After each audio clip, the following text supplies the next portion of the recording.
I want to say thank you for your service. You're welcome. You're welcome. It's an absolute honor and privilege to be in your presence. I can't hear. Privilege. To be in your presence. Believe me. No, thank you for coming. I thank you. Thank Tom, our wonderful. I thank Tom. You call me. Yeah, You yeah, call yeah, Tom? Yeah.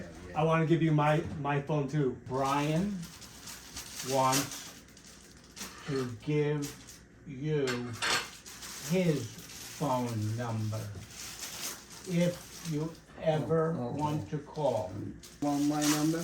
I Yeah. have it. I You have have it. it. Okay. I want you to have mine.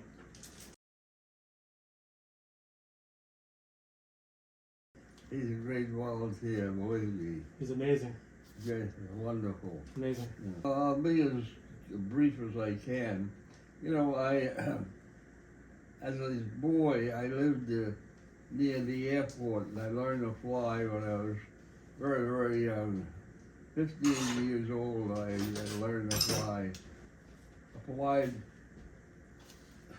for the Air Force. They rejected me. Television.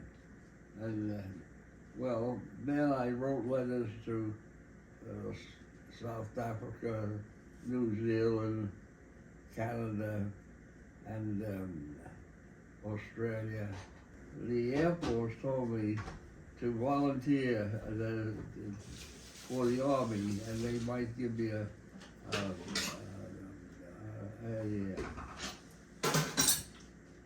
variance. I did that, but they wouldn't give me a variance. So they asked me what I did next, and I said my love was a motorcycle. So they sent me to motorcycle school. In 2 weeks, I became the instructor, and for overseas duty, and they sent me to Panama, and then I went down to Colombia, Peru, all the countries on the east side of the west side of South America. Sent us down in the jungle, and I got, it was rather monotonous, so I was an officer, so I requested or volunteered for duty in the Pacific. My mind doesn't click as it once did. I understand. Unfortunately. After the war, Yeah. you flew an airplane around here. You over the. He flew over this area. Yeah. Well, I had use of an airplane, so I would fly around, and I married, and I told my wife I'll spot places, and you can go over to see what's available in those areas. In one of the rather remote sections. Brick by brick? Brick by brick, yeah. Well, I built the house, yeah. I built it. I rented a backhoe, and I dug the foundation, and I rented a tractor. Cleared the land best I could, cut the trees and such. On the airport, a man came over to me and asked me if I was looking for a job. And I said, well, I'm looking for a flying job, but he said, I'm moving my factory from Teterboro to Karlstad, and I'll hire you. I don't recall what the salary was. I said, okay. So I worked for this guy. He manufactured coatings, lacquers and vinyls and coatings for industry. He gave me a job, and I became a salesman for him. I then, as time went by, I was doing so well selling that I decided to start my own business. I started a vacant factory in Lodi, which I occupied. And unfortunately, my wound, my head wound got worse and worse. It started to affect me, difficulty walking and difficulty reading. I had all sorts of problems. They were sort of whales. And whenever a volunteer would come forward, my time came up and they gave me a choice of taking the mines, telemines. It was a big flat mine about that diameter, about that thick, and taking the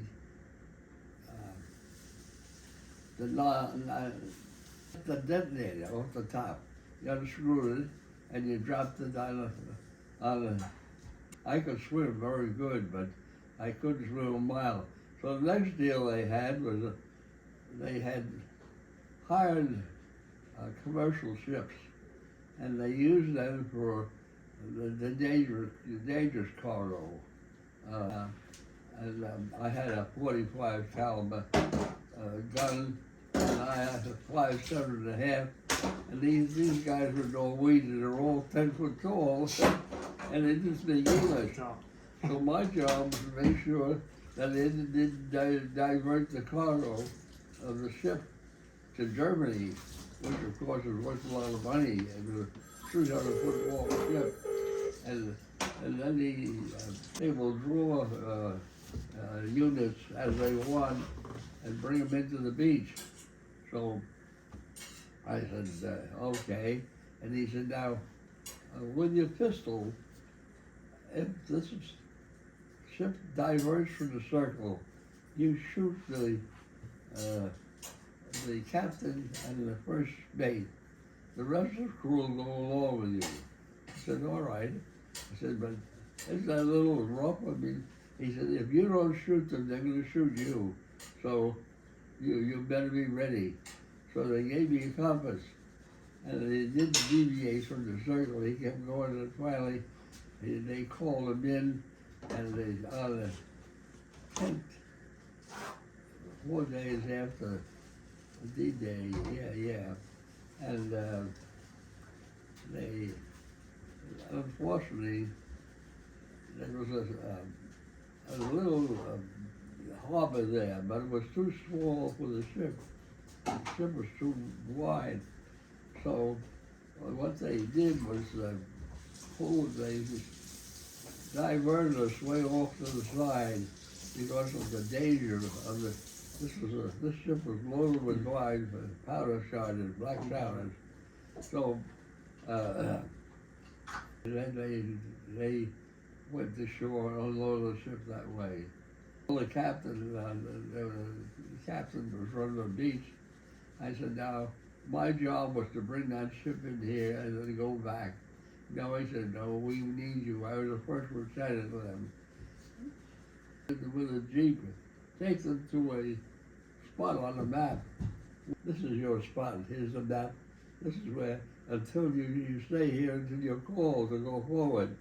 And then I did this back and forth.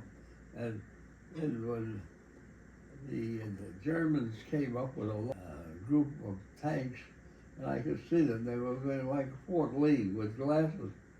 And I was leading a group of tanks up a wall through Normandy, and I said to the lieutenant, get your tanks into the woods right here as soon as possible, because that German tank has can hit us right here without any trouble.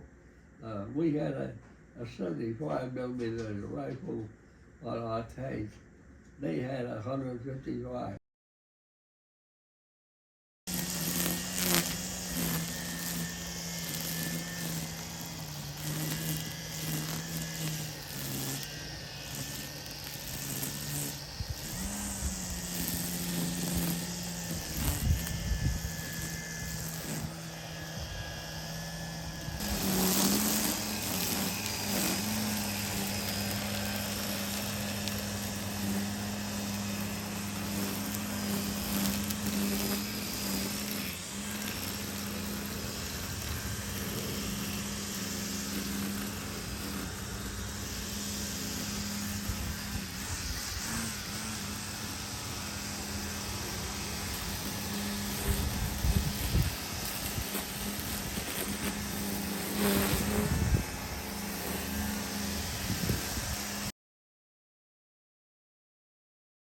good. Got it. We good? Thank you. Thank you, Brian. Thank you. Thank you very much.